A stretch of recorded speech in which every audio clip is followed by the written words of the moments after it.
মুহতারাম, আমাদের আজকের আলোচনার বিষয়বস্তু হবে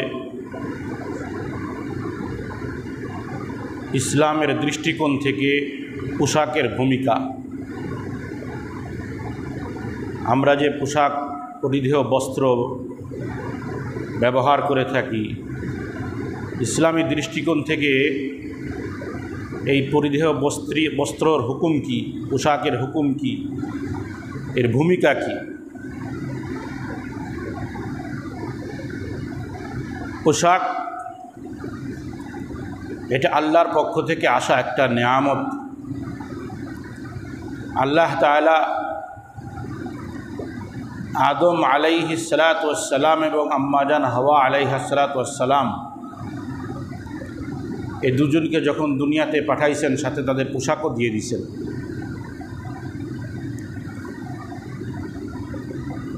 আল্লাহ তাআলা পোশাকের মৌলিক উদ্দেশ্য কি, আমরা যে পোশাক পরিধান করি এর মৌলিক উদ্দেশ্য কি, এ সম্পর্কে কোরআনে বলেন,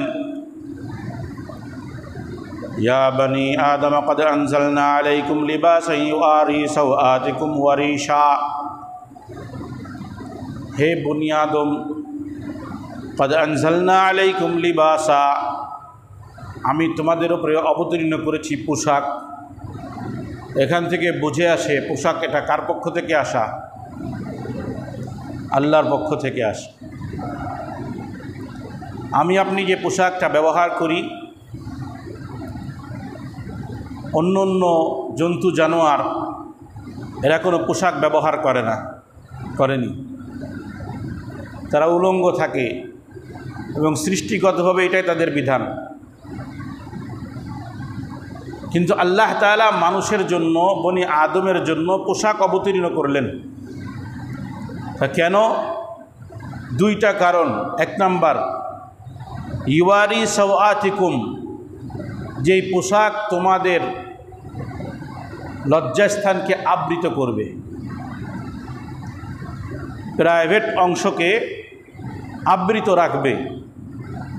এটা একটা মাকসাদ, যে আমার আপনার পোশাকের একটা মৌলিক উদ্দেশ্য হলো যে সেটা আমার শরীরের সতর যে অংশকে বলা হয় এই অংশটাকে কি করবে? ঢেকে রাখবে। দ্বিতীয় আরেকটা উদ্দেশ্য হলো ওয়া রিশা, সৌন্দর্য বর্ধন। আমাকে আপনাকে আল্লাহ তাআলা সুন্দর করে সৃষ্টি করেছেন, আর এই সুন্দর সৃষ্টিকে সুন্দর করার জন্য আবার পোশাক নাজিল করেছেন। ওয়ালাকাদ খালাকনাল ইনসানা ফি আহসানি তাকওয়িম, আমি মানুষকে সুন্দর অবয়বে সৃষ্টি করেছি। মানুষকে সাওয়ারাকুম আহসানা সুওয়ারাকুম, আমি তোমাদেরকে সুন্দর সুরত দান করেছি, সুন্দর চেহারা দান করেছি। তাহলে আমার সুন্দর অবয়ব, সুন্দর চেহারা দান কার? বলেন।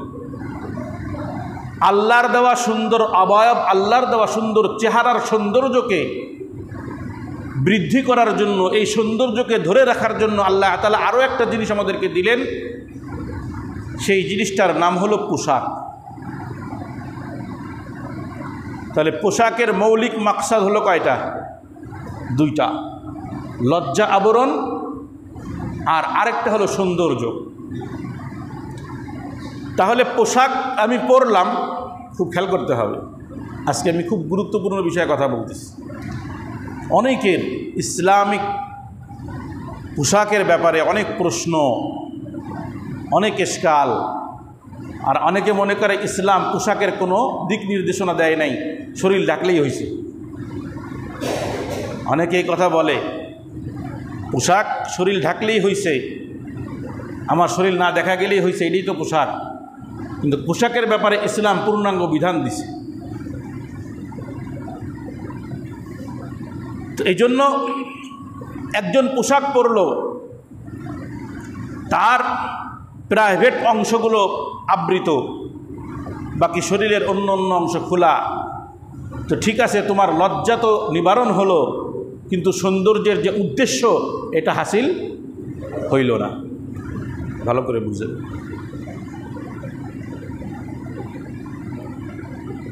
উদ্দেশ্য কয়টা পোশাকের? এখন আপনি পুরুষের সতর্ক নাভি থেকে হাঁটু পর্যন্ত, বুঝেন নাই? এখন নাভি থেকে হাঁটু পর্যন্ত আপনি সুতরাং একটা 3/4 প্যান্ট পরলেন, 3/4ই তো কয় নাকি এই পর্যন্ত, যে হাঁটু ঢাকে দেয় কোনো মতে। অনেক জায়গায় শুনছিলাম 3/4, এই জন্যই বললাম, আল্লাহ জানে কি বলে। 3/4 প্যান্ট পরে আপনি অফিসে চলে গেলেন, মানুষজন কি হাসবে না? কি পাগল হয়েছে নি, খালি গায়ে কিছু নাই, স্যান্ডে কেজি পরে গেলেও তো হাসবে যে কী শুরু করছে, পাগল হয়েছে নি লোকটা। কারণ আপনি বলতে পারেন, আরে তোমরা কেন হাসতেছো, আমার তো পোশাকের স্বাধীনতা আছে, সুতরাং আমি পোশাক পরেছি, আমার লজ্জা নিবারণ হয়েছে, তো আমি এই অবস্থা অফিস করলে তোমাদের সমস্যা কোথায়? কারোরই সমস্যা নাই, কিন্তু আমার মওলা তোমাকে সুন্দর করে সৃষ্টি করেছিল, ওই সৌন্দর্যকে বৃদ্ধি করার জন্য আল্লাহ তাআলা তোমার উপরে পোশাক নাজিল করেছিল, যে সমস্ত শরীর পোশাক দিয়ে ঢাকা থাকবে। তো একটা উদ্দেশ্য তো হাসিল হয়েছে, রিসা সৌন্দর্য বর্ধনের উদ্দেশ্য হাসিল হয় নাই। বুঝেন নাই? ছাত্র একটা ক্লাসে গেছে, বিশ্ববিদ্যালয়ের ছাত্ররা আছে না, ওরা 1-2 জন আছে মনে হয়, যে বিশ্ববিদ্যালয়ে সব ছেলেরা প্যান্ট শার্ট পরে সুন্দর করে টাই টুই লাগায় গেছে, আর একজন হাফ প্যান্ট একখান পরে চলে গেছে। তো স্যার এই ক্লাসে ঢুকতে দেবেনি। এবং স্যার, আপনার অধিকারকে আমাকে ক্লাস থেকে কেন বের করবেন? আমার স্বাধীনতা আছে পোশাক পরার,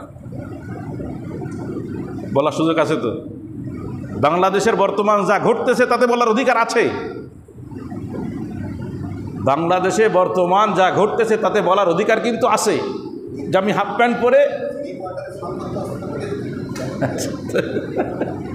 ওই রকমই হচ্ছে। ও মোহতারাম ভাইও, আল্লাহ তাআলা পোশাক বনি আদমের জন্য নাজিল করছে। কার জন্য? পশু পাখির জন্য পোশাক দেওয়া হয় নাই, এই জন্য আল্লাহ তাআলা সম্বোধন করছে কি, ইয়া বানি আদম, হে আদম সন্তান, ইয়া বানি আদম, হে আদম সন্তান, কদ আনজালনা আলাইকুম লিবাসা, আমি তোমাদের জন্য পোশাক অবতীর্ণ করেছি। বোঝা যায় এই পোশাকটা আল্লাহর পক্ষ থেকে আসা, যা অন্য কোনো প্রাণীকে দেওয়া হয় নাই, শুধু মানুষকে দেওয়া হয়েছে। কেন দেওয়া হয়েছে? ইওয়ারি সাওআতিকুম, যাতে ওই পোশাক তোমাদের লজ্জা নিবারণ করে, ওয়া রিশা, এবং তোমাদের সৌন্দর্য বৃদ্ধি করে।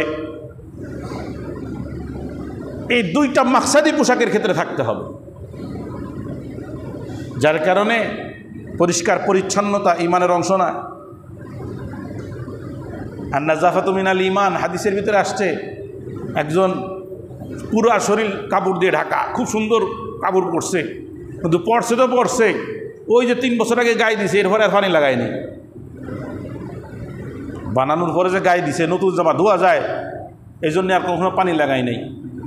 তো 3 বছর পরে এটার কী অবস্থা হবে? ও যদি সাদা হয় তাহলে তিলে পড়ে কালো হয়ে যাবে, তাই না? আলাদা একটা রং ধারণ করবে। অথচ শরীয়ত আমাদেরকে কি শিখাইল? আর নাযাফাতু মিনাল ঈমান, পরিষ্কার পরিচ্ছন্নতা ঈমানের অংশ। কেন? পবিত্রতা হলেই তো নামাজ হয়ে যায়, পবিত্রতা অর্জন করলেই তো কোরআন পড়া যায়, পবিত্রতা অর্জন করলেই তো আল্লাহ খুশি হয়ে যায়। তো পরিষ্কার পরিচ্ছন্নতার কথা কেন বলল?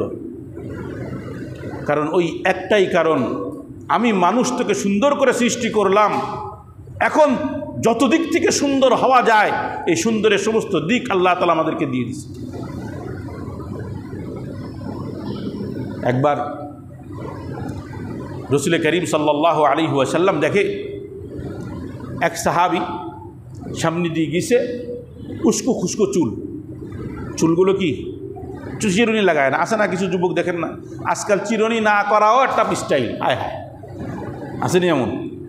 চুল কি চিরুনি টুরি লাগায় না, হাত দিয়ে একটু নড়াই চড়াই দেয়, এরপরে এটি নিয়ে চলাফেরা করে। হ্যাঁ, উস্কো খুস্কো চুল, সাহাবী সামনে দিয়ে হেঁটে গেছে, তো রাসূলের নজর পড়ছে মাথার দিকে, যে এই মিয়া, এই লোককে জিজ্ঞেস করো এর কি মাথায় কোনো কিছু আশ্রানোর কিছু নাই যে চুলটাকে সে সুন্দর করবে? একবার মসজিদে নববীতে বসা, পাশেই তো ঘর, মসজিদ নবীর সাথে ঘর না পরিবারের, তো কিছু একটা চাইছে, কী যেন একটা চাইছে, আমার হাদিসটা এখন মনে নাই। তো ভিতর থেকে কোনো মহিলা হাত এইভাবে দিছে, দিলে হুজুর তাকাইছেন, তাকায় এইভাবে নিছেন আর বলতেছেন এটা কি কোনো পুরুষের হাত না নারীর হাত? রাগ করছেন, এটা কি কোনো পুরুষের হাত না নারীর হাত? কারণ পুরুষ আর নারীর হাতের মধ্যে পার্থক্য আসবে কি, নারীদের হাত সাজানো থাকবে। তো মেহেদি কোথায়? নারীদের হাতে তো মেহেন্দি লাগানো থাকবে, তো সেটা কোথায়? তাহলে বোঝা যায় শরীয়ত চায় সেজে গুজে থাকতে, শরীয়ত চায় সুন্দর হয়ে থাকতে, আর আল্লাহ তাআলা আমাকে আপনাকে পোশাক দিয়েছে সুন্দর হওয়ার জন্য, শ্যাবলা থাকার জন্য না। যে আঞ্চলিক ভাষা কি বলে, শ্যাবলা, ময়লা আবর্জনা নিয়ে থাকে। মাঝে মধ্যে কিছু লোক আসে, দেখবেন মজেন সাহেবের অভিজ্ঞতা থাকতে পারে আমাকে, যে হুজুর এই টাকাটা একটু ওই মসজিদে দিয়ে দেন, তা ভিতরে আসেন, না আসা যাবে না, আমার শরীর নাপাক। মুসলমানের শরীর নাপাক থাকেনি, তাহলে তুমি নাপাক অবস্থায় আসো কেন? তার মানে তুমি পরিষ্কার পরিচ্ছন্নতার অংশ তুমি না। আর পরিষ্কার পরিচ্ছন্নতা এটা মুমিনের পরিচয়। তাহলে তুমি কেমন মুমিন? ও মুহতারাম, তো পোশাকের যে উদ্দেশ্য, এই উদ্দেশ্য দুইটা সামনে রাখবেন। সামনের আলোচনা আমি একেবারে শেষ পর্যন্ত যে আলোচনা করবো, এই দুইটা উদ্দেশ্যকে সামনে নিয়ে আলোচনা করব। একটা হলো আমার লজ্জা নিবারণ, আর একটা হলো কি সৌন্দর্য বর্ধন। এই দুইটা জিনিসের জন্য আল্লাহ তাআলা পোশাক দিয়েছেন। এখন আসেন, পুরুষের লজ্জা নিবারণ কিভাবে হবে? পুরুষের প্রাইভেট অংশ শরীয়ত যেটা দিয়েছে সেটা হলো নাভি থেকে হাঁটু পর্যন্ত, হাঁটু সহ এটা হলো প্রাইভেট অংশ। যেই অংশটা স্বাভাবিক অবস্থায় খুলে রাখার অনুমতি নেই, এমনকি কোনো পুরুষকেও দেখানো যাবে না। বুঝলেন নেই? যে হাঁটু যে দেখে রাত উরু যে বের হওয়া থাকে, হঠাৎ জরুরতে বের হয়েছে, জরুরত একটা আলাদা, জরুরত প্রয়োজন, আর একটা হলো প্রয়োজন নেই, তো রাস্তার উপর হাফ প্যান্ট পরে বসে দিচ্ছে, তাহলে সতর বের করে আছে, সে কবিরা গুনায় লিপ্ত। কিসে লিপ্ত? কারণ সতর ঢেকে রাখা ফরজ না। সতর বলতে প্রাইভেট অংশ যেটা বলছে এটাই সতর। এখন পুরুষের এতটুকু ঢাকলে ফরজ আদায় হয়ে যাবে। আমি এখন শুধু প্রথম অংশ নিয়ে আলোচনা করতেছি। আর নারীদের পোশাকের চারটা দিক আছে। কয়টা? নারীদের পোশাকের ক্ষেত্রে চারটা দিক। এক নম্বর হলো স্বামী স্ত্রীর পোশাক, তাদের মধ্যে কোনো বিধান নাই কোনো অংশ ঢেকে রাখার, একজন আরেকজন থেকে কোনো অংশ আড়াল করা জরুরি না, প্রয়োজনও নাই। স্বামী স্ত্রী একে অপরের জন্য কোনো অংশ ঢেকে রাখা ফরজও না, ওটা একে অপরের সে হক, এটা হক একে অপরের, যে খোলা অবস্থায় রাখতে পারে তারা, তাদের জন্য এটা প্রাইভেট না। এক কথা। নারীদের আরেকটা পোশাকের আরেকটা বিধান হলো যে নারীর সামনে, একজন নারী, তাও মুসলমান নারী, অমুসলিম নারীর সামনে নারীরা কী করতে পারবে না? শরীরের কোনো অংশ দেখাইতে পারবে না। কি বিধান চিন্তা করছেন নি? আমরা তো করি নারী, তবে কেউ কেউ মশলা দিচ্ছেন যে না, নারী হলেই হবে। কিন্তু আসল বিধান হলো মুসলিম নারী আরেকজন মুসলিম নারীর সামনে কতটুকু শরীর দেখাইতে পারবে। তো সেক্ষেত্রে একই কথা যে নারীর সামনে প্রয়োজনবিহীন কোনো প্রাইভেট অংশ বের করতে পারবে না, যেমন তার নাভি থেকে নিয়ে হাঁটু সহ আর সিনা, পেট, এগুলো তাদের প্রাইভেট অংশ। নারীর সামনে, মুসলিম নারী। 3 নম্বর আরেকটা পোশাকের বিধান হলো ওই সমস্ত নারীদের ওই সমস্ত পুরুষ যাদের সাথে বিবাহ করা হারাম, সন্তান, বাবা, ভাই, শ্বশুর ইত্যাদি ইত্যাদি, যাদের জন্য কি বিবাহ করা হারাম, 14 জন আছে না, এই রকম মাহরাম পুরুষের সামনে তাদের পোশাক হলো তারা শরীর ঢেকে রাখবে। কি ঢেকে রাখবে? শরীর ঢেকে রাখবে। হাত, মুখ, গলা, বাজু, পা এগুলো বের করে রাখতে পারবে। এই যে গলার অংশ, এই যে বাহু, এই বাহু, এগুলো বের করা যেতে পারে। এটা হলো নিজের মাহরাম, নিজের সন্তান, বাবা, ভাই, এদের সামনে। বাকি শরীরের অংশ ঢেকে রাখতে হবে। এই অংশ তাদের সামনে বের করা যাবে না, জায়েজ নেই। এটা তাদের সতর, এটা তাদের কি সতর। পুরুষের যেমন উরু বের করা সাধারণভাবে জায়েজ নেই, নারীদেরও মাহরাম যাদের সাথে বিবাহ করা হারাম, জায়েজ নাই। এদের সামনে তো যাইতে তো পারবে, কিন্তু মুখ, গলা, হাতে, বাহুর অংশ, পা, এগুলো কিছু তাদের সামনে দেখাইতে পারবে। চুল যদি দেখে তাতেও সমস্যা নেই। এটা হলো ঘরের ভিতরের পুরুষ, যাদের সাথে পর্দা নাই। 4 নম্বর পরপুরুষ, আত্মীয় অনাত্মীয়। খুব খেয়াল করতে হবে মশলাটা।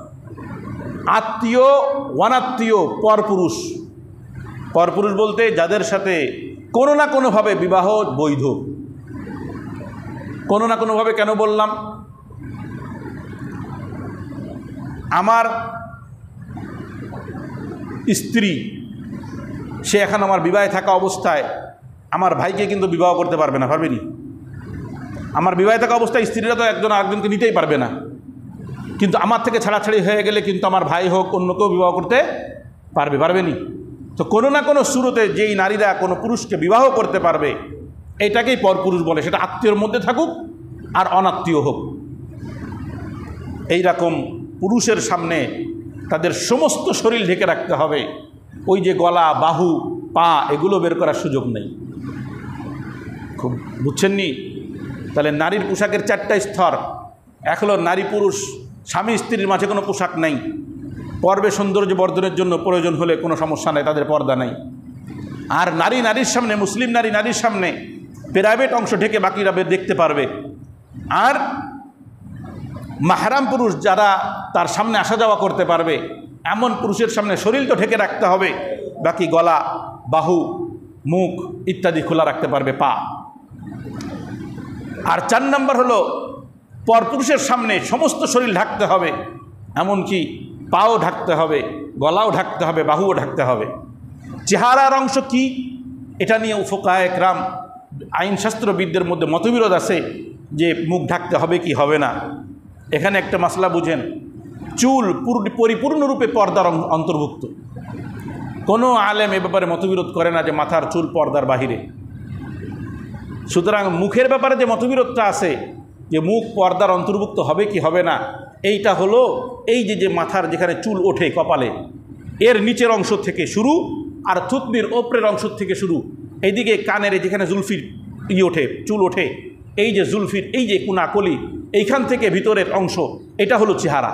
এতটুকু পর্দার জন্য, এতটুকু হলো কি চেহারা।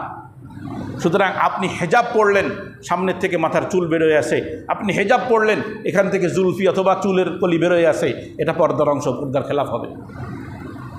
মানে আপনি যদি মনে করেন চেহারা পর্দার অন্তর্ভুক্ত না, তো ঠিক আছে, আপনি একটা মাসলা গ্রহণ করেছেন, উলামা একরাম একদল এদিকে আছে, তো থাকলে আপনি ব্যবহার করেন, মুখ খোলা রাখতে পারেন, কিন্তু এটা মনে রাখতে হবে চেহারার অংশ কতটুকু। এরপরে হাতের অংশ, যেটা বাহিরের কথা বলা আছে, এই যে হাড়টা আছে, এখানে সবার একটা হাড় আছে দেখবেন উঁচু মতন, এর ভিতরের অংশ মানে বাহিরের অংশ, এর ভিতরের অংশ বের হতে পারবে না, পর্দার অংশ। এটা আজকে বলা উদ্দেশ্য না, এটা আমি আগের দিন আলোচনা করেছি চেহারার বিষয়টা নিয়ে। বাকি মোহতারাম, এই পোশাক শরীয়ত আমাদেরকে দিছে। আল্লাহ তাআলা আমাদের জন্য পোশাক অবতীর্ণ করেছে লজ্জা নিবারণ এবং সৌন্দর্য বর্ধনের জন্য। আমি এতক্ষণ যে পোশাকের বর্ণনা দিলাম পুরুষ এবং নারীর জন্য, এটা হলো লজ্জা নিবারণের জন্য। এখন পুরুষের লজ্জা কতটুকু, নারীর লজ্জা কতটুকু, এটা তো শুধু আমার আপনার উপরে নির্ভর করে।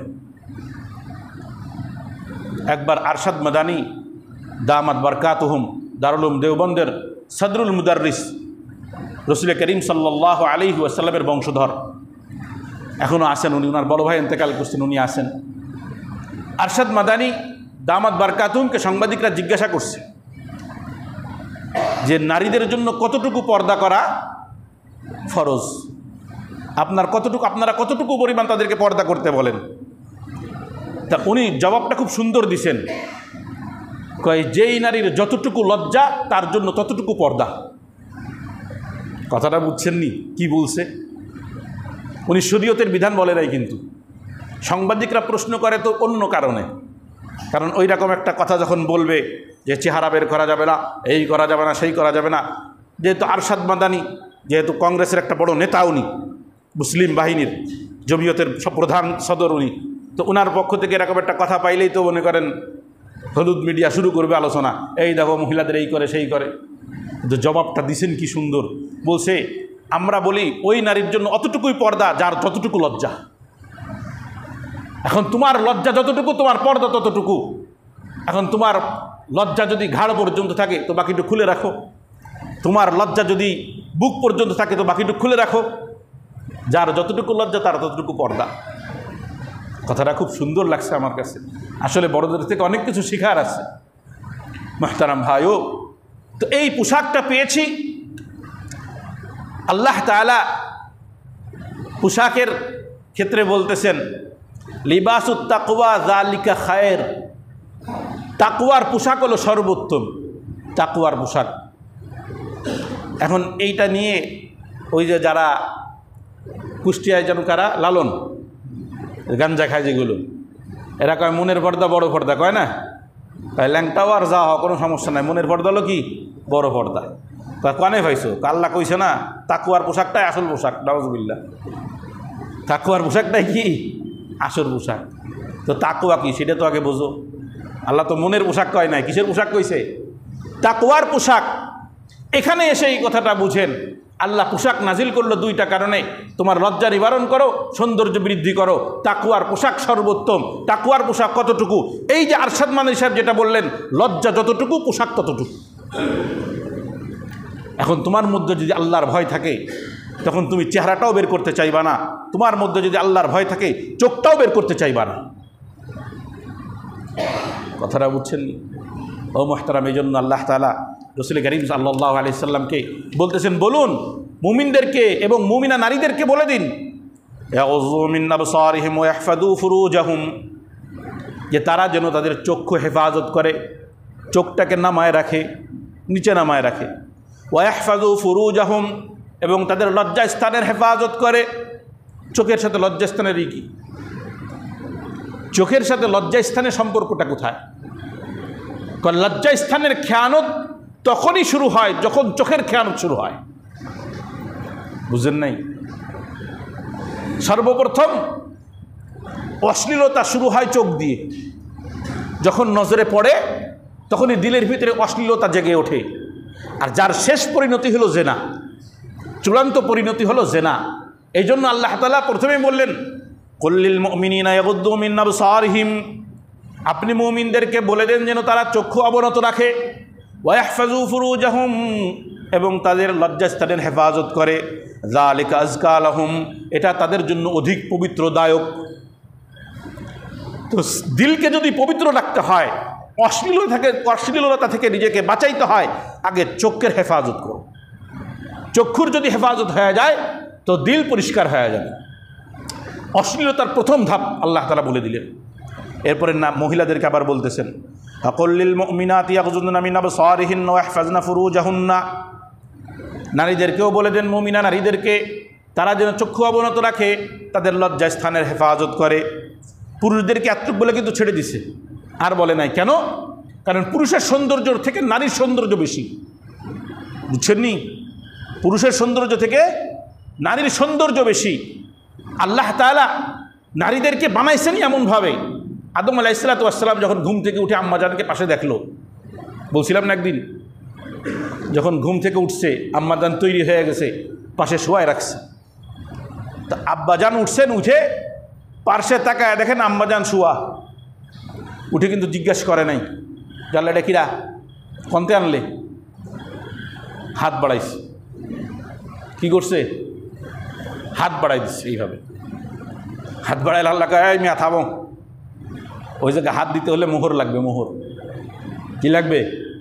এখান থেকে একটা মাসলা বুঝে নিয়েন যে আল্লাহ তাআলা সৃষ্টিগতভাবে নারীদেরকে আকর্ষণীয় বানাইছে, সুন্দর বানাইছে, যার কারণে আব্বাজান যখন চোখ খুলছে সৌন্দর্যের দিকে নজর গেছে, হাত বাড়াইছে।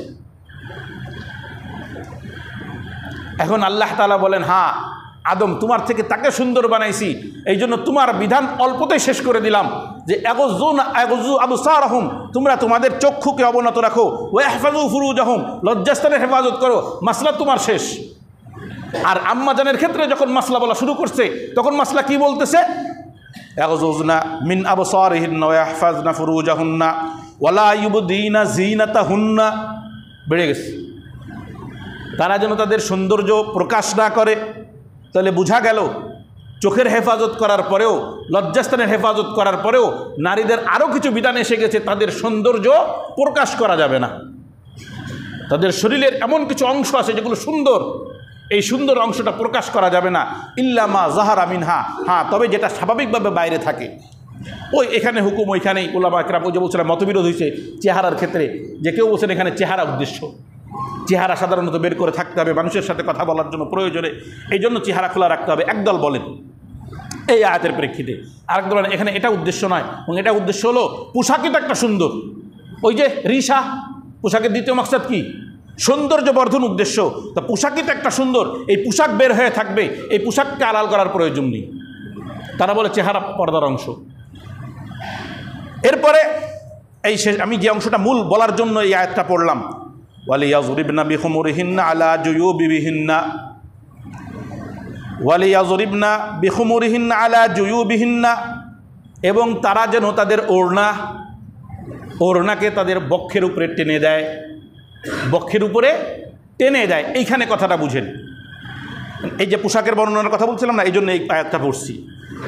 নারীদের ব্যাপারে এসে হুকুম বাড়াই দিয়ে বলল তারা যেন তাদের মাথার ওড়না বক্ষের উপরে টেনে নেয়, অর্থাৎ তাদের শরীরটা এমনভাবে আল্লাহ তাআলা সৃষ্টি করলেন, পুরুষের জন্য সৃষ্টি করছেন, পুরুষও শরীর ঢাকবে, নারীও শরীর ঢাকবে, তবে নারীর শরীর ঢাকার সাথে সাথে তার মাথার যে ওড়না, খেমার হলো মাথার ওড়নাকে বলে, মাথায় যেটা দেয়, সাধারণত মাথার ওড়না দেওয়ার দ্বারা গলাও ঢেকে যায়। এখন গলা ঢাকলেও বুক না ঢাকতে পারে, এই জন্য বলছে ওড়নাটাকে এমনভাবে টেনে দাও যেন তারা বুকটা ঢেকে যায়। কাপড় দিয়ে তো আগের থেকে ঢাকা আছে, তারপরও ঢাকতে বলছে কেন? এটা কিন্তু এ কথা বলে নাই বাহিরে যে এই কাজ করো, বাহিরের মাসলা পরে আসতেছে আর এক আয়াতে সূরা আহজাবের। এটা বাহিরের কথা বলতেছে না, স্বাভাবিক কথা বলতেছে, পোশাকের কথা, যে নারীর পোশাকটা কেমন হবে, সে স্বাভাবিকভাবে সৌন্দর্য প্রকাশ করবে না, আর তার মাথার ওড়নাটাকে সে শরীরের উপরে এমনভাবে টেনে নেবে যাতে শরীরের প্রাইভেট অংশ ফুলে না ওঠে, ফুটে না ওঠে। এখানে নারীর পোশাকের একটা বর্ণনা দিয়ে দিল সুন্দর করে। সুতরাং ভাই, ছেলে, সন্তান, বাবা, শ্বশুর, আরও যাদের সামনে পর্দা করা লাগে না, এদের সামনে এমনভাবে চলা যাবে না যে প্রাইভেট কোনো অংশ উন্মোচিত হয় বা নজরে পড়ে যায়, খেয়াল করবেন। এরপরে আসেন নারীদের পর্দার ব্যাপারটা, যে নারীরা বাহিরে আসতে পারবে কিনা, চাকরি করতে পারবে কিনা, এই মাসলাটা আমি বলবো এই কথার প্রেক্ষিতেই। নারীদের পর্দার প্রথম অংশ যেটা, সেটা হলো ওয়াকারনা ফি বুয়ুতিকুন্না, যে তোমরা ঘরে অবস্থান করবা। কোথায় অবস্থান করবে? ঘরে অবস্থান করবে। ওয়ালা তাবাররাজনা তাবাররুজাল জাহিলিয়াতিল উলা, তারা যেন কি না করে, সেই শুরু জামানার অজ্ঞ মূর্খদের জামানার মতন যেন তারা নিজেদেরকে তাদের সৌন্দর্য প্রকাশ না করে। এ কথা বলে বুঝাইছে যে ফাও কাজে, অহেতুক কাজে বাহিরে আসার কোনো অনুমতি মহিলাদের নাই, প্রয়োজন নাই, এমন কোনো কাজে মহিলাদের বাহিরে আসার অনুমতি নাই। তাহলে তাদের পর্দার একটা দিক, আগে পোশাকেরটা চলে গেছে, পর্দা। এখন যদি বাহিরে আসতে হয়, প্রয়োজন, বাহিরে আসা প্রয়োজন, তাহলে কি করতে হবে? আল্লাহ তাআলা সূরা আহজাবের মধ্যে আবারও বলতেছেন, ইয়া আইয়ুহান নাবিয়্যু কুল লিআজওয়াজিকা ওয়া বানাতিকা ওয়া নিসাইল মুমিনিন। তিনটা সম্বোধন। হে নবী, আপনি বলেন লিআজওয়াজিকা, আপনার স্ত্রীদেরকে। খেয়াল করবেন, আমি এখানে কয়েকটা মাসলা সমাধান করব। আপনি আপনার স্ত্রীদেরকে বলুন, ওয়া বানাতিকা, আপনার কন্যাদেরকে বলুন, ওয়া নিসাইল মুমিনিন, মুমিনদের নারীদেরকে বলুন। মুমিন নারী না, মুমিনদের নারী মানে স্ত্রী, মুমিনের ঘরে যে নারীরা আছে। তাহলে এখানে মুমিন নারী দাঁড়িয়ে চলে আসছে কিনা এই আয়াতের এই অংশের মধ্যে? এখন যদি কেউ এ কথা বলে যে পর্দার যে বিষয়টা আসছে এটা শুধুমাত্র রাসূল স্ত্রীদের জন্য, কন্যাদের জন্য, সাধারণ মুসলমান নারীদের জন্য না, আয়াত কি বলতেছে? ওয়ানিসাইল মুমিনিন, মুমিনদের ঘরে থাকা মহিলা নারী তাদেরকেও বলুন, কি বলবে? ইদনিনা আলাইহিন্না মিন জালাবিবিহিন্না, তারা যেন জিলবাবকে তাদের মুখের উপরে টেনে নেয়। জিলবাব আমি আরবি বললাম, পরে বাংলা বুঝাইতেছি। তারা যেন জিলবাবকে, তাদের জিলবাবগুলোকে মাথার উপরে টেনে নেয়। জিলবাব কি?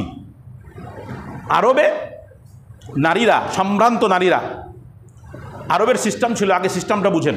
ওই সময় অবস্থা বুঝলে আয়াত বুঝতে কী হবে, সুবিধা হবে। আয়াত তো আর নিজের মতন করে বুঝলে হবে না। আরবদের সিস্টেম হলো গোলামবাদী যারা হইতো, বাদীদের মাথায় কাপড় দেওয়া নিষেধ, যাতে বাদী এবং মালিক, এ সম্ভ্রান্ত ফ্যামিলি, এদের মধ্যে যেন পার্থক্য হয়ে যায়। তো বাদী মাথায় কাপড় দেবে না, ঘাড়ে কাপড় দেবে না, তারা শুধু পেট, বুক এগুলো ঢেকে রাখবে। পেট, বুক। বর্তমান জামানার যারা অশ্লীলতার প্রসারকারী সিনেমার দেখেন পোস্টারগুলোতে থাকে, আর আপনারা দেখলে আমাদেরও তো নজরে পড়ে, বুঝেন নাই? ওরা মনে হয় ওই বাদিকের থেকেও খারাপ, কারণ ওরা তো মনে হয় শরীরের অর্ধেক রং বের করে রাখতো না, মাথায় কাপড় দিতে পারবে না, উন্না ব্যবহার করবে না, যাতে করে বোঝা যায় এরা বাদী। আরবদের একটা প্রচলন, এটা ইসলাম না, খুব খেয়াল করবেন। গোলামবাদীর প্রচলন ইসলাম করে নাই, আগে একটা চলে আসা অবস্থা, ওটা বহাল রয়ে গেছে। ইসলাম ওটাকে নিষেধ করে নাই, বরং গোলামবাদীর হক প্রতিষ্ঠা করছে আরব। এইটা ছিল আরবের নিয়ম। আর সম্ভ্রান্ত ফ্যামিলি, স্বাধীনা নারীদের কাজ ছিল, তারা যখন বাহিরে আসতো প্রয়োজন সারার জন্য, তখন তারা একটা উড়না বাঁধে, একটা তো উড়না খেমার, আর জিলবাব হলো বড় চাদর, যেই চাদর মাথার উপরে ছেড়ে দিলে মাটিতে চলে যায়। বর্তমান যারা হজে গেছেন খেয়াল করছেন কিনা, যে ওই যে নারী পুলিশদের বোরখা পরা অবস্থায় দেখছেন, তাদের কিন্তু একটা মাত্র কাপড় শুধু এরকম মাথায় বাঁধায় দেয়। এখানে বাঁধায় দেওয়ার পর একেবারেই মা পায়ের নিচে চলে যায়, পাও দেখা যায় না, অনেকটা ওরকম ধরা যায়। এটা জিলবাব বলে, চাদর। জিলবাব শব্দের চাদর না, ওটাকে জিলবাব বলতো। এখন আল্লাহ তাআলা আরবের চলে আসা সিস্টেম, যে তোমাদের মাথার উপরে যে জিলবাবটা থাকে, বলে দেন আপনার স্ত্রীদেরকে, কন্যাদেরকে এবং মুমিনা নারীদেরকে, ইউদনিনা আলাইহিন্না, তারা যেন ওইটাকে তাদের উপরে টেনে নেয়। আগের থেকে তো উপরে আছে, কোথায় টানবে বলেন? যেটা মাথার উপরে আগের থেকে বাধা আছে, ওইটাকে টানতে বলতেছে কোথায়?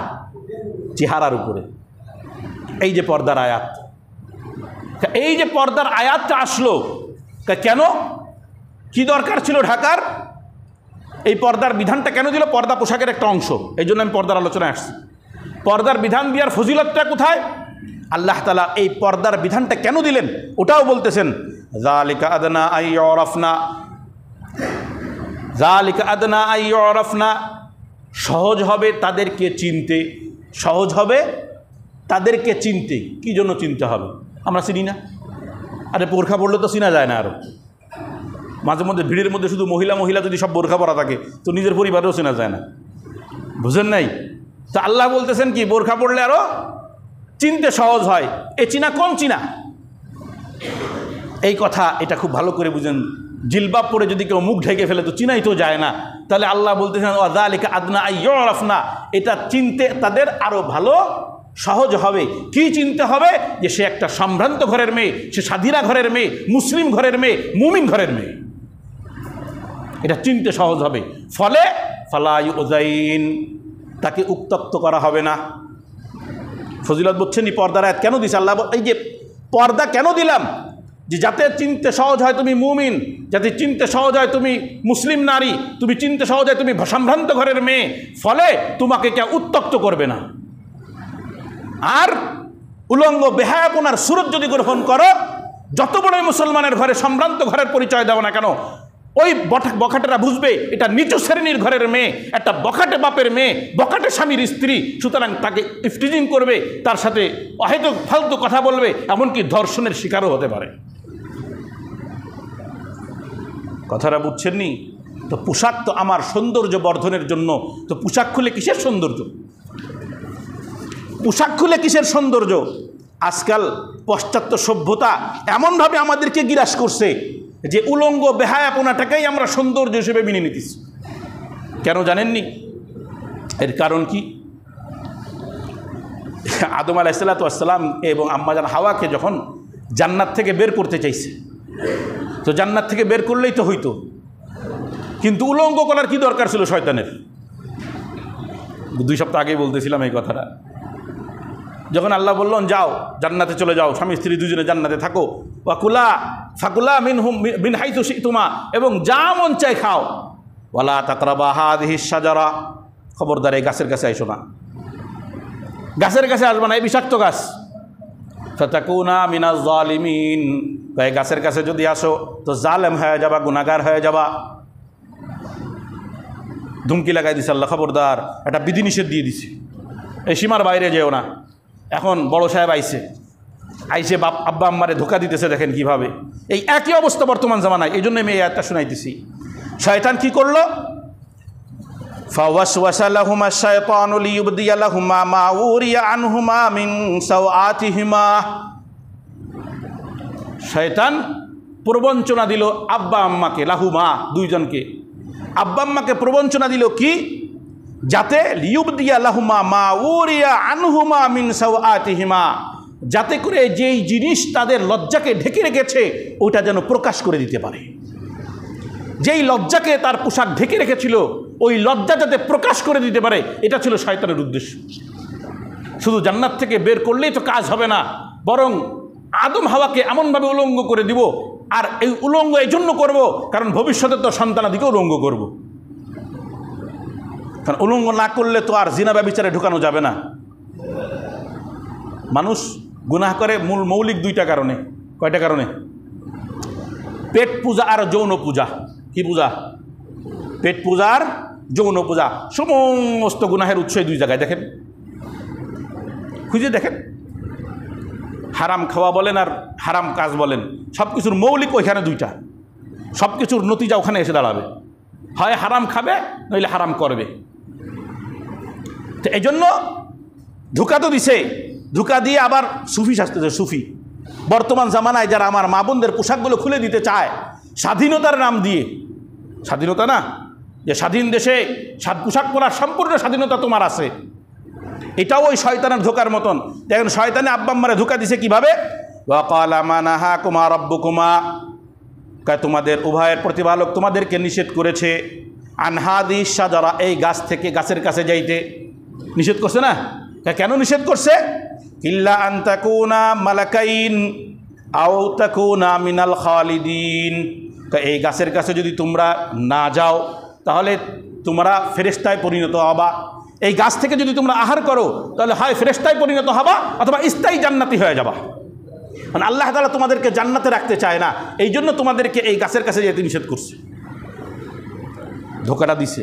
এইবার কয় যে না না, তোমার কথা তো মানা যাবে না, মানে আল্লাহ কইছে নিষেধ, আল্লাহ তো আমার মালিক, যদি নিষেধ করছে এখন কসম করা শুরু করছে। ওয়াকাসামাহুমা ইন্নী লাকুমা লামিনান নাসিহিন, এবার কসম করা শুরু করছে শয়তানে। কসম কইটা কইতেছি আমি তোমাদের উভয়ের কল্যাণকামী। কসম কইরা এবারে ফাঁসাইছে প্রথমে কারে? আম্মারে ফাঁসাইছে না? ফাঁসায়া গাছের ফল খাওয়াই দিছে। ফল যখন খাওয়াই দিছে সমস্ত শরীর থেকে জান্নাতি লেবাস খুলে গেছে, সৌন্দর্য চলে গেছে। সৌন্দর্য কি হয়ে গেছে? সৌন্দর্য চলে গেছে। এই একই অবস্থায় আল্লাহ তাআলাও সতর্ক করে দিতেছেন বনি আদমকে, এ বনি আদম, তোর আব্বা আম্মাকে যেভাবে উলঙ্গ করে ছাড়ছে এই ইবলিস তোদেরকে উলঙ্গ করে ছাড়বে, তোদেরকে উলঙ্গ করে ছাড়বে। বিভিন্ন কখনো কল্যাণকামী হয়ে, কখনো প্রতিবাদী হয়ে, কখনো জেদ করে। ওই যে ডান দিক থেকে আসবো, বাম দিক থেকে আসবো, সামনে দিয়ে আসবো, পিছন দিক দিয়ে আসবো, শয়তান ধুমকি লাগাইছে না?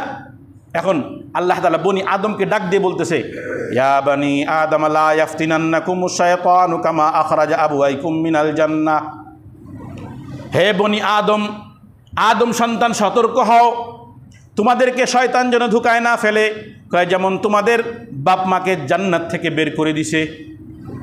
ধোঁকা দিয়ে তোমার আব্বা আম্মাকে জান্নাত থেকে শয়তান বের করছে, তোমাদেরকেও যেন এমন ধোঁকায় না ফেলে। ইয়ানজিউ আনহুমা লিবাসাহুমা, এই শয়তান তোমাদের বাপ মা থেকে তাদের পোশাককে খুলাই দিছে। লিইউরিয়াহুমা সাওআতিহিমা, যাতে করে তাদের লজ্জা আবরণ মুক্ত হয়ে যায়। চিন্তা করছেন নি? তাহলে শয়তানের একটা মৌলিক মাকসাদ ছিল যে এই বনি আদমকে উলঙ্গ করতে হবে, যার কারণে আল্লাহ বনি আদমকে সম্বোধন করে বললেন শয়তান পিছু কখনো ছাড়বে না। তোমাকে আমি পোশাক দিয়েছিলাম কিসের জন্য? তার সতর ঢাকার জন্য, লজ্জা নিবারণের জন্য, আর একটা কারণ ছিল সৌন্দর্য বর্ধনের জন্য। এই দুইটা উদ্দেশ্যকেই নষ্ট করবে এই শয়তান। বর্তমান মানুষ শয়তান লাগছে, পাশ্চাত্য সভ্যতার অনুসরণ করা লাগবে, তাদের মতন হতে হবে। আরে এক পাশ্চাত্য সভ্যতার দিকে তাকায় দেখেন না, সভ্যতা বলে কিছু আসেনি। পাশ্চাত্য সভ্যতা গ্রহণ করবেন, পাশ্চাত্যের সভ্যতা বলে কিছু আছে নাকি? আজকে পারিবারিক অবকাঠামো বলেন, সামাজিক অবকাঠামো বলেন, ভেঙে চুরমার হয়ে গেছে। এই 1-1.5 বছর আগের ঘটনা ইদানিং আবার দেখলাম ভাইরাল হয়েছে। একজন মা, কারণ তাদের তো পারিবারিক অবকাঠামো নাই, কিছুদিন এক স্বামী ধরে তো কিছুদিন আর এক স্বামী ধরে, কেন টেকে না তো, টেকবে কেমনে? সবাই তো স্বাধীন, যে আমারও স্বাধীনতা আছে তোমারও স্বাধীনতা আছে, সুতরাং আমি কিছুদিন তোমার সাথে থাকার পরে যদি আমার পছন্দ না হয় তা তো যাও গা। এখন সন্তান যায় না না যায় সেটা তো আমি জানি না, কিন্তু মা 16 মাসের সন্তানকে ঘরে রেখে, ঘরে আটকে রেখে বয়ফ্রেন্ডের সাথে গেছে কোথায়? সাগরে বেড়াইতে, আমোদ ফুর্তি করতে। ইউরোপিয়ান কালচার দেখেন, যাদের কালচার আমরা গ্রহণ করে নিজেদেরকে সভ্য বলি, সভ্য, আমরা সভ্য। 10 দিন ঘরে ওই বাচ্চা বন্দি। 10 দিনে সিসি ক্যামেরা ছিল, সমান ছোট সিসি ক্যামেরা ছিল, সেখান থেকে একটা অংশে দেখা গেছে বাচ্চা কাঁদতেছে, মাম মাম বলে চিল্লাইতেছে, কিন্তু বাচ্চার আওয়াজ ঘরের বাইরে আসে নাই, আওয়াজ বাইরে আসার মতন অবস্থাও ছিল না, এমনভাবে বাচ্চাটাকে বন্দি করে গেছে। শেষ পর্যন্ত খাবার কিছু না পেয়ে 16 মাসের বাচ্চা কি নিজের থেকে কিভাবে খাবে? এখন কেবল বসা শিখছে, হামাগুড়ি দেওয়া শিখছে। শেষে নিজের মলমূত্র বাচ্চা নিজে খাইছে। 10 দিনে 7 কেজি কমে গেছে, মাত্র 700 গ্রাম ছিল ওই বাচ্চার শরীরের ওজন। ওই 10 দিনের দিনই বাচ্চাটা মারা যায়। আমার কথা হলো যে কোন সভ্যতা তাকে প্ররোচিত করলো নিজের গর্ভের সন্তানকে এইভাবে ফেলে রেখে যেতে? আমাদের মারা তো, আমি আমার ঘরে যেমন দেখি আর কি, আপনাদেরটা আপনারা বলবেন, যে বাথরুমে গেলেও বাথরুম শান্তি মতন করতে পারে না, বাচ্চা দিয়ে করে ওঠে, তাই না? টয়লেটে কিসে মা, বাচ্চা কান্না করছে, ধরার লোক আছে, বাবা আছে, ভাই আছে, কেউ একজন ধরবে, তারপরেও মা ওই স্ট্যান্ডারটা ঠিক মতন সারতে পারে না, শুধু বাচ্চার কান্নার আওয়াজে। তারা তাদের সভ্যতা আমাদের উপরে চাপায়া আমার মা বোনদেরকে ইসলামিক কালচার থেকে পূর্ণরূপে বের করে দিতে চায়। একটা কথা ভালো করে বুঝেন, পর্দা এটা শুধুমাত্র বোরখার নাম না। পর্দা এটা বোরখার নাম না, পর্দা একটা সামাজিক ব্যবস্থার নাম। আমার কথা একটু খেয়াল করবেন, কথাটা বোঝার চেষ্টা করবেন। অনেকে এই জিনিসটা বুঝে না, যার কারণে মনে করে নারীদেরকে গৃহবন্দী করে রাখে। না, নারীদের রসুলের জামানায় তো খেলাফতের রাশেদার জামানায়, খেলাফায়ে রাশিদিনের জামানায় নারীরা সামাজিক অর্থনৈতিক কাজেও জড়াইছে, সুন্দর শালীন বোরখা পোশাক পরি। তাহলে নিষিদ্ধতা ইসলামে নাই যে নারীরা বের হতে পারবে না, প্রয়োজনহীন বের হতে পারবে না। কথাটা বুঝতে হবে আগে, প্রয়োজনহীন নারীরা বের হতে পারবে না। কারণ কেন প্রয়োজনহীন বের হতে পারবে না? কারণ হাদিসের ভিতরে আসছে, ইজা খারাজাত, নারীরা যখন বের হয়, ইস্তাশরাফাহা শায়াতান, শয়তান তাদের দিকে বড় বড় করে তাকায়, পাইছি, এবার এই দ্বারে দিয়ে মুমিনের ঈমান নষ্ট করে দিব। কারণ ওই যে সুন্দর করে সৃষ্টি করা হয়েছে, যার কারণে এই সুযোগটা দেওয়া হয়েছে। পর্দা একটা কেমন সামাজিক ব্যবস্থাপনা, সমাজকে সুন্দর করার জন্য, সমাজকে পারিবারিক অবকাঠামো ধরে রাখার জন্য যেই বিধিবিধানগুলো দিছে, সমস্ত বিধিবিধান পর্দার অংশ। যেমন উদাহরণস্বরূপ অবাধ মেলামেশা, নারী পুরুষের অবাধ মেলামেশা ইসলাম নিষেধ করে। কেন? ওই পারিবারিক অবকাঠামো ধরে রাখার জন্য, সমাজকে সুন্দর করার জন্য। আরে আজকে তো সময় চলে গেছে, আমি সংক্ষিপ্ত করে বলতেছি। বাচ্চাদেরকে সঠিক শিক্ষা, অশ্লীলতা থেকে দূরে রাখা, এটাও পর্দার অন্তর্ভুক্ত। বিবাহ বৈবাহিক সম্পর্ক, এটাও কিসের অন্তর্ভুক্ত? পর্দা ব্যবস্থার অন্তর্ভুক্ত। অশ্লীলতাকে দূর করার জন্য যে কোনো পন্থা অবলম্বন করা, এটা পর্দার অন্তর্ভুক্ত। এই জন্য বোরখা পরার নাম শুধু পর্দা নয়, বরং সামাজিক অবকাঠামো ধরে রাখার জন্য, অশ্লীলতা দূর করার জন্য যে ব্যবস্থাকে ইসলাম গ্রহণ করছে, এটাই পর্দা। এই কথাটা মাথার ভিতরে বসাই নেবেন, কোনোদিনও বোরখার উপরে এশকাল হবে না। ইসলাম, অনেকে বলে এই যে উলামা একরাম যখন পর্দা নিয়ে আলোচনা করে বলে এরা ধর্মান্ধ, বোঝে না, বাড়াবাড়ি করে। বোঝেন নাই তো? পোশাক আমাকে দিছে কে? কে দিছে? আল্লাহ দিছে। কি জন্য দিছে? দুইটা কারণে দিছে, বলেন। লজ্জা নিবারণ আর সৌন্দর্য বর্ধন। এখন এই সৌন্দর্য বর্ধন কিভাবে হবে, কতটুকুতে এই লজ্জা নিবারণ হবে, এটা নির্ভর করবে ওই মালিকের উপরে, যে মালিক পোশাক দিছে। তারপরেও যদি তোমার লজ্জা না থাকে তো সেটা তোমার দায়িত্ব। কিন্তু আমার বিধান আমাকে যতটুকু দিছে এটা তো উলামা একরাম বলবে। আর তাদের ধারণা না, ইসলাম পোশাক নিয়ে তেমন কিছু বলে নাই, এই জন্য পর্দার ব্যাপার বা পোশাকের ব্যাপার হলো যেটা আমরা বলবো, যেভাবে বলবো ততটুকুই। যার কারণে আজকে ধর্মনিরপেক্ষতাবাদের ডায়লগ আর স্বাধীন দেশে স্বাধীনভাবে চলার ডায়লগ আমার মা বোনদের মাথার থেকে হিজাব খুলে ফেলতেছে। আজকে পরীক্ষার হলে ঢুকতে পারতেছে না। 2টা বছর এখনো পার হয় নাই, করোনা গেছে, ঠাইসে ধরে ওই পোশাকওয়ালারা ঠাইসে ধরে নাকে মাস্ক পরাই দিয়েছে। খবরদার, বিটা মানুষও মুখ ঢেকে রাখতে হবে, বিটি মানুষও মুখ ঢেকে রাখতে হবে। করছে না?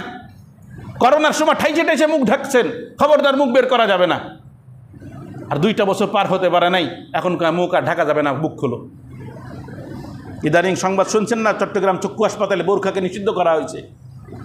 মুখ ঢেকে কি করা যাবে না, হাসপাতালে চাকরি করা যাবে না। তো যদি ওখানে কোনো মুসলিম নারী থাকে, আমি জানি না আছে কিনা, তার তো উচিত ঝাঁটা দিয়ে বাড়ায় চাকরি ছেড়ে দেওয়া। কারণ ওটা আমার পোশাক। পোশাক খোলার স্বাধীনতা যদি তোমার থাকে, পোশাক পরার স্বাধীনতা আমার আছে। আশ্চর্য! পোশাক পুরুষ পরিপূর্ণ পোশাক পরে, টাই কোট পরে, শরীর ঢেকে অফিস করবে। আর নারীদের জন্য স্বাধীনতা দেশে কেমন? হাফ প্যান্ট পরে করো, বুক খুলে কি অফিস করো। বাহ, কত সুন্দর স্বাধীনতা! এ কোন ধরনের স্বাধীনতা? ও বেটা, তুমিও খোলো। শুধু বিটি মানুষকে খুলাইছো কেন? মহিলা মানুষকে কেন খুলাইছো? কিছুদিন আগে এক বৃদ্ধ লোক, বাবার বয়সী এক লোক, কোনো এক নারীকে মনে হয় দেখছে অপ্রীতিকর পোশাকে, তো সে এটা প্রতিবাদ করছে। এখন বাবার বয়সী লোক, আপনার ঘরে মেয়ে আছে, আপনি চাবেন আপনার মেয়েটা ওড়না ছাড়া অপ্রীতিকর কোনো পরিবেশ অবস্থায় বাইরে আসুক? হয়তো তার বাবার মিজাজ, বুড়া হয়ে গেলে তো বাবার মিজাজ দাদার মিজাজ হয়, তো সেই হিসেবে বলছে তুমি কি পোশাক পরছো। আপনারা ভিডিও অনেকে পেয়ে গেছেন, অনলাইনে আসছে। তো ওই মেয়েটা এটা ভিডিও করে ছাড়ছে। আশ্চর্য ব্যাপার হলো, এটা একটা ছোটই ঘটনা বলবেন বা বিচ্ছিন্ন ঘটনায় বলেন, এটা মন্ত্রী পরিষদ পর্যন্ত আলোচনা হয়েছে। বাংলাদেশের মন্ত্রী পরিষদে আলোচনা হয়েছে। আমাদের ডাক্তার দীপু মনি পর্যন্ত বলছে পোশাকের স্বাধীনতা আছে, পোশাক নিয়ে কেউ কটূক্তি করতে পারবে না। আমার প্রশ্ন হলো যে পরীক্ষার হলে বোরখা পরে ঢুকতে পারতেছে না, চক্ষু হাসপাতালে বোরখা পরা যাবে না, এটা নিয়ে আপনার মুখে কথা নাই কেন? আপনি পোশাকের স্বাধীনতার জন্য যদি কথা বলেন, তাহলে আপনি একটা মহিলা যদি পোশাক না পরার স্বাধীনতা থাকে, তো আমার মুসলিম বোনের তো পোশাক পরার স্বাধীনতা আছে। তাহলে ওখানে কেন কথা বললেন না, শুধু এক জায়গায় কেন কথা বললেন? তাহলে ধর্মনিরপেক্ষতা বলতে আমরা কি বুঝবো আপনাদের আচরণ থেকে? প্রধানমন্ত্রী আমাদেরকে বলে দিচ্ছে ধর্মনিরপেক্ষতা মানে ধর্মীয় স্বাধীনতা। তাহলে ঢাকা বিশ্ববিদ্যালয়ে কেন ইস্তিসকার নামাজ পড়তে দেওয়া হয় না? কেন কোরআন তেলাওয়াত করতে দেওয়া হয় না? ধর্মীয় নিরপেক্ষতা এটাই উদ্দেশ্য হয়। এটা প্রধানমন্ত্রীর নজরে আনা দরকার। আল্লাহ জানে তার নজরে আসে কিনা এগুলো। তার ব্যাখ্যা ধর্মীয় নিরপেক্ষতা মানে ধর্মীয় স্বাধীনতা। তাহলে তো হার জায়গায়, সব জায়গায় আমার ধর্ম পালন করার অনুমতি থাকবে। ঢাকা বিশ্ববিদ্যালয়ে যেমন পূজার অনুমতি আছে, নামাজের অনুমতি থাকতে হবে। যেমন একটা মহিলা তার পোশাক যথেচ্ছা পড়তে পারে, যেহেতু স্বাধীন রাষ্ট্র, ধর্মনিরপেক্ষ রাষ্ট্র, তাহলে একজন বোনের বোরখা পরারও স্বাধীনতা থাকতে হবে। কারণ ওটা আমার আল্লাহর দেওয়া পোশাক এবং আমাকে দেওয়া হয়েছে আমার সৌন্দর্য বৃদ্ধি করার জন্য। মোহতারাম ভাইও, আমি হয় ভাই, নইলে বাবা, নইলে স্বামী, আমার আপনার সবারই দায়িত্ব আমার কাছে থাকা আমার কন্যা, আমার স্ত্রী, আমার মা, আমার বোন, এদেরকে ইসলামিক কালচারে অভ্যাস গড়ে তোলা। ইসলামিক কালচার ভবিষ্যৎ আমি জানি না ভবিষ্যতে কি হবে, তবে ভয় হয় বর্তমান ঢাকা বিশ্ববিদ্যালয় সহ বিভিন্ন জায়গার অবস্থা দেখে আমার ভয় হয় যে সামনে আমার আপনার ঘরের সন্তানগুলো ঈমান নিয়ে কবরে যেতে পারবে কিনা। এই জন্য আসল শিক্ষা ঘরের শিক্ষা। যতই আপনি মাদ্রাসা মসজিদ আর বিশ্ববিদ্যালয় দিন না কেন, আসল শিক্ষা মায়ের শিক্ষা, আসল শিক্ষা বাবার শিক্ষা। ওখান থেকে সন্তানদেরকে গড়ে তোলেন যে আসলে সুন্দর পোশাক কোনটা, সুন্দর রুচি কোনটা, ভালো কোনটা, মন্দ কোনটা। আল্লাহ তাআলা আমাদেরকে তৌফিক দান করুক। আখির দাওয়ানা আলহামদুলিল্লাহি রাব্বিল আলামিন।